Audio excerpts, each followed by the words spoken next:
Hi everyone, I'm Dr. Madhu Goel, Director Obstetrics and Gynecology, and today we are going to talk about the impact of high blood pressure on both the mother and the baby.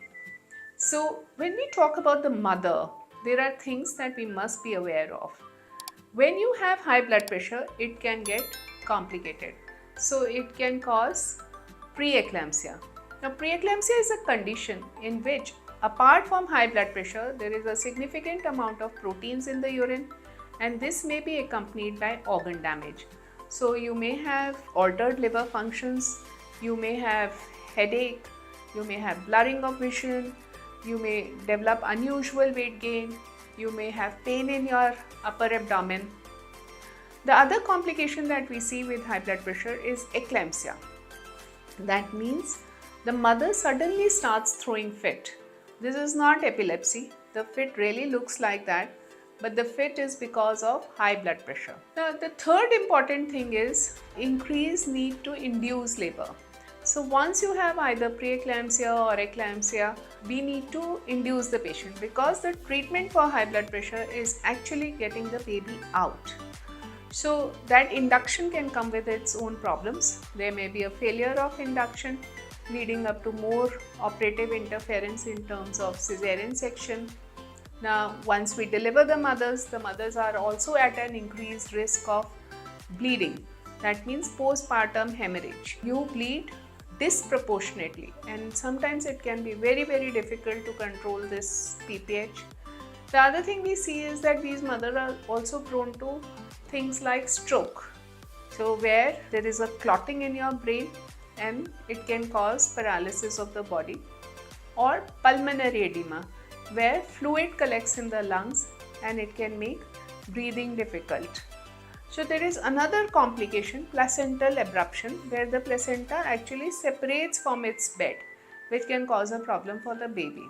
So once we talk about the babies are definitely more prone for preterm births because, like I just said, at some point the gynecologist will say that, oh, we need to take this baby out, and the baby may not be well developed by that time. So preterm babies have their own problems. They tend to go to the NICU, and the baby may also be low birth weight because obviously if we have taken them out before time, the babies may not have gained adequate weight.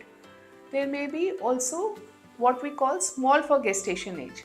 That means the babies are even smaller than the period of gestation. That is because in high blood pressure there may be a problem with the blood flow to the baby, and if the baby is not getting enough nutrition from the mother, it may not be able to grow.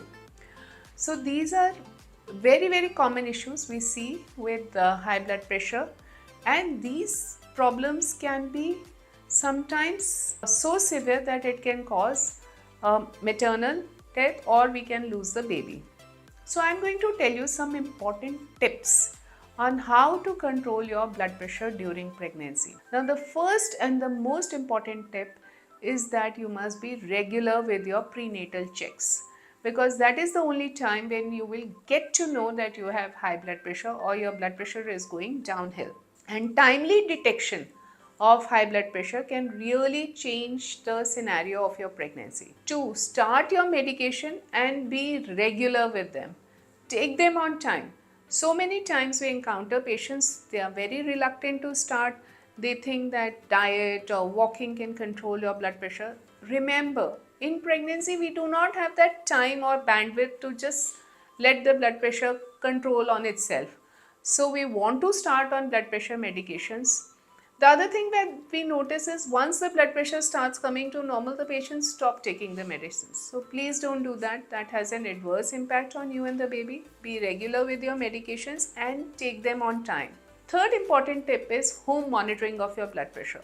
Now, most of the times we don't admit these patients. So they have to be regular with their blood pressure monitoring at home, and they have to be in constant touch with their obstetricians. That means obstetrician will usually tell you a recording that if the blood pressure is more than that, please get in touch with them. So be meticulous about recording and informing your obstetrician. Now, when we talk about diet, we don't want you to take processed foods. In fact, we also want you to avoid tea and coffee because we know that these are some things which can raise the blood pressure. Level of activity is another thing. So the level of activity should be discussed between you and your obstetrician. There are some patients we will want and we will allow walks. The other patients we will say, okay, you need to take rest because exerting can cause a high blood pressure. The other important thing which can help us is timely starting of ecosprin.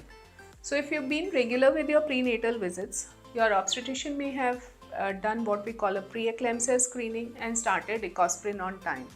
We know for a fact that once ecosprin has been started before 16 weeks of pregnancy, it can impact the timing and the severity of preeclampsia.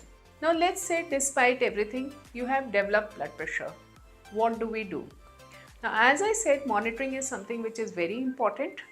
Now you have to understand that the only treatment is delivery. So we need to decide the time of delivery. So timing of delivery is very important. If it is just a mild gestational hypertension, we will probably let you go through the entire pregnancy. If however you develop complications like preeclampsia or severe gestational hypertension, at some point we will have to decide that okay, this is it, we need to take the baby out. At this particular moment, we always keep the maternal interest more than the baby. Although the first thing is to have both a mother and the baby who is healthy, but you have to remember that preterm delivery is a distinct possibility in cases which have severe high blood pressure. Now the other important thing is the mode of delivery. Now it is not necessary that all patients with high blood pressure will have cesarean section. So it depends on your condition entirely. Obviously, if you have twins and high blood pressure, we would like to do a cesarean. But if you have a single baby with no other obstetric complication, mild hypertension, we will definitely allow you a normal delivery. At the time of delivery, the gynecologist will be very vigilant about all the complications that I talked to you about. But more than that, even the post-delivery period is important. It may take some time for your blood pressure to settle down. So we have seen that it may take as long as 6 weeks. While we expect that all patients with gestational hypertension, their blood pressures will settle, but remember it may take some time. You may need medications even after delivery. And please do remember that people who develop high blood pressure during pregnancy are more prone to have high blood pressure later on in life. So it is always wise to keep a regular check of your blood pressure. Plus, if you have any other factor which is causing a rise in blood pressure, any associated factor apart from pregnancy like obesity, stress, it is good to manage these well in advance. So I hope this video can help you out, will help settle some of your doubts and maybe ensure a better outcome in your pregnancy. Thank you.